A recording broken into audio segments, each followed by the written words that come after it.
100 గ్రాముల అధిక బరువు 100 కోట్ల మంది భారతీయుల ఆశలను గల్లంతు చేసింది. ఇక పతకం ఖాయమని రెజ్లింగ్ లో తొలి పతకం వచ్చిందని చేసుకున్న సంబరాలు పూర్తి కాకముందే పిడుగులాంటి వార్త వినపడింది.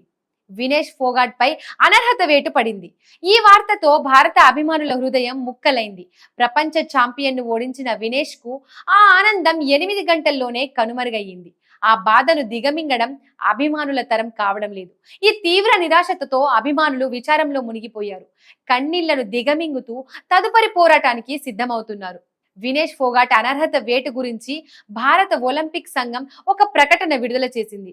కేవలం కొన్ని గ్రాముల బరువు పెరుగుతుండటంతో వినేష్ పై వేటు పడినట్లుగా తెలిపింది. అయితే ఈ విషయంలో వినేష్ ప్రైవసీకి భంగం కలగకుండా ప్రవర్తించాలని తాము విజ్ఞప్తి చేస్తున్నామంది. అసలు అనర్హత వేటు వార్తలను పంచుకోవడం తమకు అత్యంత బాధ కలిగిస్తోందని భారత ఒలింపిక్ సంఘం వెల్లడించింది. వినేష్ ఫోగాట్ విషయంలో అంతర్జాతీయ ఒలింపిక్ కమిటీ తీసుకున్న నిర్ణయం పలు అనుమానాలను తావిస్తోంది. ఈ విషయంపై సవాల్ చేసేందుకు ఐఏఓ సిద్ధమవుతున్నట్లు సమాచారం. అసోసియేషన్ నిబంధనల ప్రకారం ఏదన్నా పోటీ జరిగే రోజున కొన్ని గంటల ముందు బరువుతో పాటు వైద్య పరీక్షలను ఖచ్చితంగా నిర్వహిస్తారు. అయితే మంగళవారం రాత్రి సెమీస్పూర్ లో తలపడిన ఫోగాట్ కొన్ని గంటల తరువాత బుధవారం ఉదయానికే బరువు పెరగడంపై అనుమానాలు వ్యక్తమవుతున్నాయి. అయితే ఒలింపిక్ కమిటీ ఈ విషయంపై పునర్సమీక్ష చేయడానికి నిరాకరిస్తే మాత్రం ఫోగాట్ పై అనర్హత వేటు కొనసాగుతుంది.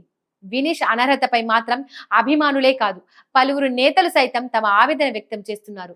వినేష్ ఓడించిన వీరెవరూ తక్కువ వారు కాదు. Vinesh Phogat defending Olympic champion Japan కు చెందిన యూయి సుసాకిని ఓడించి క్వార్టర్ ఫైనల్ కు చేరుకుంది. అక్కడ యూరోపియన్ ఛాంపియన్ ఉక్రెయిన్ కు చెందిన ఓక్సానా లివాచ్ పై గెలిచింది. సెమీఫైనల్స్ లో క్యూబాకు చెందిన Pan American Games champion Yusneylys Guzman పై వినేష్ విజయాలు సాధించింది. సెమీఫైనల్లో Cuba wrestler Yusneylys Guzman పేజ్ పై ఘన విజయం సాధించింది. ఈ గెలుపుతో ఒలింపిక్స్ లో రెజ్లింగ్ ఫైనల్ కు చేరిన తొలి భారతీయ మహిళగా వినేష్ రికార్డు సృష్టించింది.